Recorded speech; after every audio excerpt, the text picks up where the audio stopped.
আসসালামু আলাইকুম বন্ধুরা। আজ আমি আছি দিয়ারপাড়ায়, একেবারে প্রকৃতির কোলে। দুই পাশে সারি সারি বাবলা গাছ, যেন মাথার ওপর ছায়া দিয়ে রেখেছে এক শান্তির চাদর। আর দুই পাশে বিশাল বিস্তৃত বিল, নীরবতা যেন এখানে একটা ভাষা, আর বাতাস তার সুর। প্রতিটি হাওয়ার ছোঁয়ায় মনের ভেতরটা জড়িয়ে যায়, যেন প্রকৃতি এখানে কথা বলে, পাতার মৃদু শব্দে, জলের ঢেউয়ে, আর দূরের পাখির কিচিরমিচিরে। আমি মাঝে মাঝে থেমে গিয়েছি, তাকিয়ে থেকেছি চারদিকে। আকাশটা যেন একটু বেশিই নীল এখানে, আর বিলের পানিতে আকাশ নিজেকে হারিয়ে ফেলেছে।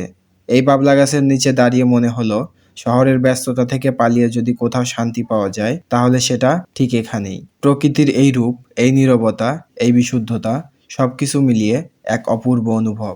বন্ধুরা, যদি কখনো নিজেকে হারিয়ে ফেলেন, এইরকম একটা জায়গায় এসে নিজের মাঝে নিজেকে আবার খুঁজে পাবেন। তো বন্ধুরা, আজকের ভিডিও এই পর্যন্তই ছিল।